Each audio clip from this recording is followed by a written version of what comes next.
जब आप ये वीडियो देख रहे होंगे तो देश भर में जो टीवी अखबार है वो प्रधानमंत्री नरेंद्र मोदी की पटना की रैली दिखा रहा होगा, रोड शो दिखा रहा होगा। लेकिन सोचिए, जहाँ से यूपी से वो प्रधानमंत्री बन के जाते हैं वहाँ के छात्र कई दिनों से धरना दे रहे हैं और वो चाहते हैं कि नौकरी की वैकेंसी आए।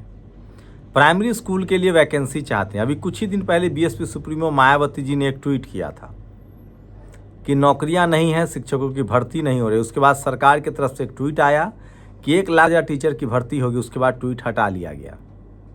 पिछले 6-7 सालों से पुलिस की भर्ती नहीं हुई है, टीचर की भर्ती नहीं हुई है।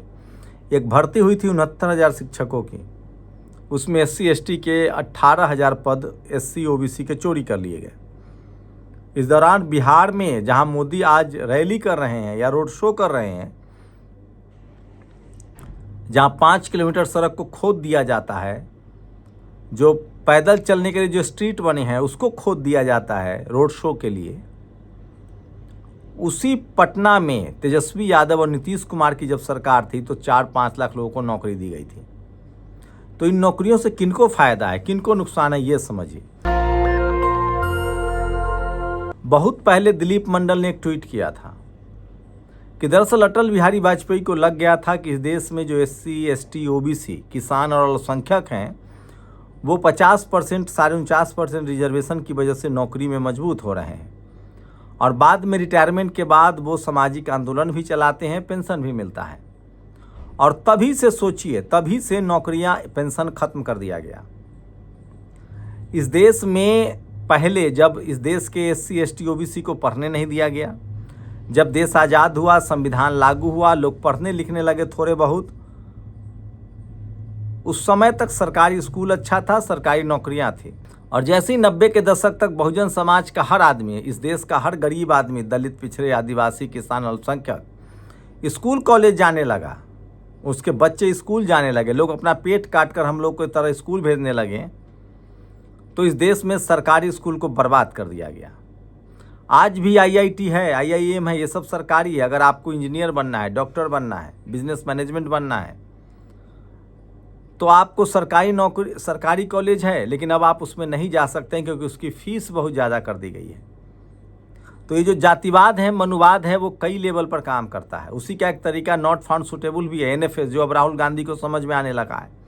हम लोग पिछले 15 साल से यही बात बता रहे हैं। तो सोचिए, चपरासी से लेकर चीफ जस्टिस तक की नौकरी वो इस देश के बहुसंख्यक आबादी को नहीं देना चाहते हैं। आप सोचिए उन तमाम लोगों का क्या होगा जिनके पास ज़मीन नहीं है, जिनके पास बिजनेस के लिए पूंजी नहीं है, जिनके दादा परदादा पढ़ने लिखने नहीं दिया गया, जो मजदूर थे, जो पहली पीढ़ी में पढ़ रहे हैं, वो कहाँ से बिजनेस करेंगे? ऐसे तमाम हम जैसे लोग जो एक सरकारी अदद नौकरी चाहते थे कि पहला जनरेशन को सरकारी नौकरी मिल जाए ताकि घर पर छत भी हो जाए, समाज में सम्मान भी मिल जाए। कोई भी पहले जनरेशन में कॉरपोरेट और बिजनेसमैन नहीं बनता है। पहला जनरेशन संघर्ष करता है, नौकरी में, साधारण नौकरी में जाता है। दूसरा जनरेशन में और पढ़ता लिखता है, कुछ बिजनेस में जाते हैं, कुछ कॉरपोरेट में जाते हैं, कुछ बिजनेस में जाते हैं। लेकिन इस देश के 90% आबादी में से अभी भी 70%, 75% लोग ऐसे हैं जो पहले जनरेशन है, जो स्कूल कॉलेज जा रहे हैं। मैं इसीलिए कह रहा हूं कि दलित, पिछड़े, किसान, आदिवासी, अल्पसंख्यकों को सचेत होना पड़ेगा। अब लगभग 70 से 75% लोग पढ़ लिख गए हैं, वो अपने हक अधिकार को समझने लगे हैं और इसीलिए अब तमाम पार्टियां सामाजिक न्याय, सोशल जस्टिस, रिजर्वेशन और जाति जनगणना की बात कर रही है। लेकिन अभी भी आपको नौकरियां नहीं मिल रही है। लेकिन कुछ नेता हैं जिनके लिए प्राथमिकता है। प्रधानमंत्री रोड शो कर रहे हैं, मीडिया वो दिखा रहा है। इस देश की जातिवादी, मनुवादी मीडिया आपके मुद्दे नहीं दिखाएगी। वो अपने जाति की, उसकी सरकार, ये सरकार RSS की है। RSS ब्राह्मण समाज का संगठन है, आप सब जानते हैं। उनके ब्राह्मण प्रमुख ही होते रहे हैं, एक ही सिर्फ राजपूत समाज के प्रमुख हुए हैं। जब रामविलास जी की पार्टी दलितों की पार्टी हुई, जब नीतीश जी की पार्टी कुर्मियों की पार्टी हुई, जब उपेंद्र कुशवाहा की पार्टी कुशवाहों की पार्टी हुई, जब अखिलेश यादव की पार्टी पिछड़े यादवों की पार्टी हुई, जब लालू यादव की पार्टी यादवों और लालू यादव की पार्टी हुई, जब हेमंत सोरेन की पार्टी आदिवासी या हेमंत सोरेन की पार्टी हुई, तो RSS ब्राह्मणों का संगठन क्यों नहीं हुआ? उसमें तो सारे प्रमुख ब्राह्मण बनते हैं। आप कर दीजिएगा केस।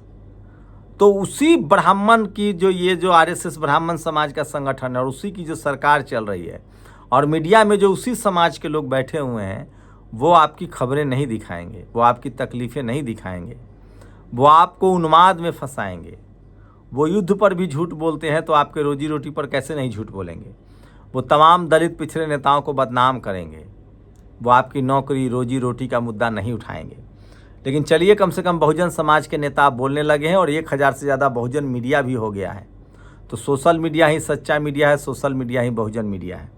प्रयागराज में प्रसिद्धीय प्राथमिक स्कूलों में 1 लाख सहायक अध्यापकों की भर्ती की मांग को लेकर प्रशिक्षित अभ्यर्थी उत्तर प्रदेश शिक्षा सेवा चयन के बाहर बेमियादी हड़ताल पर बैठे हैं। ये तस्वीर स्क्रीनशॉट देखिए।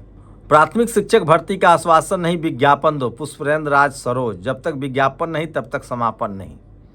तो जो बहुजन समाज के लोग हैं वो आपकी दुख तकलीफ को समझ रहे हैं और वो लिख रहे हैं और पढ़ रहे हैं और बोल रहे हैं। तो आज की सबसे बड़ी खबर है ये जो मैं आपको बता रहा हूँ कि नौकरी मांग रहे हैं लोग, रोजगार मांग रहे हैं लोग। अखिलेश यादव ने भी ट्वीट किया है, प्राथमिक शिक्षक भर्ती का आश्वासन नहीं, विज्ञापन दो। जब तक विज्ञापन नहीं तब तक समापन नहीं। भाजपा सरकार ने संपूर्ण उत्तर प्रदेश के भावी प्राथमिक शिक्षकों को मायूस करके उन्हें प्रयागराज में नई प्राथमिक शिक्षक भर्ती निकालने के लिए महाधरना देने पर मजबूर कर दिया है। 7 सालों से डीएलएड की परीक्षा ही नहीं हुई है। तो सोचिए, प्राथमिक शिक्षा केंद्र के लेकर धरना की प्रदर्शन की तस्वीरों के साथ सपा के राष्ट्रीय अध्यक्ष ने जो ट्वीट किया है, ये तमाम खबरें हैं। और सोचिए, प्राथमिक शिक्षक को लेकर अखिलेश यादव का भी ट्वीट है। अभ्यर्थियों ने शुरू किया बेमियादी धरना, कहा अब होगी आर पार की लड़ाई। इसमें 90% दलित पिछड़े समाज के जिनको नौकरी चाहिए। सोच रहा हूँ प्रयागराज जाऊँ 97,000 प्राथमिक शिक्षक भर्ती को लेकर। कोई सरकार या प्रतिनिधि मंडल डीएलएड वालों से बात करने स्थल पर गया या नौकरियों के लिए धरना देने वालों की बात सुनना सरकार की प्राथमिकता में ही नहीं है। शिक्षक भर्ती दिए बिना 2027 विधानसभा चुनाव जितना आसान नहीं होगा। इस बार 2022 विधानसभा चुनाव में दिया गया 17,000 भर्ती का जुमला काम नहीं आएगा। तो सबसे बड़ी खबर है, यूपी में लगातार जो छात्र हैं वो प्रदर्शन कर रहे हैं। तो सोचिए, बड़ी खबर है, सोशल मीडिया पर मजबूत खबर है। और जब आप टीवी अखबार देखेंगे तो प्रधानमंत्री की आपको रोड शो दिखेगी। जब आप सोशल मीडिया देखेंगे तो छात्रों की बेरोजगारी और नौकरी की खबर दिखेगी जो भरा हुआ है। अब दूसरी खबर है, सोचिए आज प्रधानमंत्री जो हैं वो बिहार में रोड शो कर रहे हैं। गुजरात में बुलेट ट्रेन, औद्योगिक park, textile park, semiconductor plant और बिहार में सिंदूर घर घर पहुंचाएंगे मोदी जी। तो सोचिए, सारे बड़े जॉब जो हैं वो दिया जा रहा है गुजरात में, प्लांट, फैक्ट्री। यूपी बिहार को क्या मिल रहा है सोचिएगा। और नेशनल दस्तक की विशेष रिपोर्ट जरूर देखिए, किस तरह से रोड शो के दौरान 5 किलोमीटर रोड पर खंभा बल्ली डालने के लिए सड़क और पत्थर से बने जो फुटपाथ होते हैं पेडेस्ट्रियन जो पैदल चलने के लिए, उसको कैसे खोद दिया जाता है। अगर कोई दलित पिछड़ा नेता ये काम करता तो मीडिया क्या करती, सो सोचिए। मीडिया उसको सत्ता से हटवा देती। वहीं ऑपरेशन सिंदूर के नाम पर प्रधानमंत्री बिहार में कैंपेन चला रहे हैं, जगह जगह पोस्टर लगा हुआ है। इसको लेकर एक बड़ा खुलासा हुआ। ऐसा नहीं है कि सर्जिकल स्ट्राइक सिर्फ नरेंद्र मोदी के समय ही हुआ है। हाँ, सीज फायर जरूर हुआ है और आज ट्रंप ने फिर कह दिया है कि हमने सीज फायर करवाया है। 2008 से 2014 तक 6 सर्जिकल स्ट्राइक किए गए। 2008, 2011, 2013, 2013, 2013, 2014 कांग्रेस के सरकार में भी 6 सर्जिकल स्ट्राइक हुए थे। मार्केटिंग नहीं हुई थी। तो क्या लगता है आप लोग को, मार्केटिंग की जा रही है?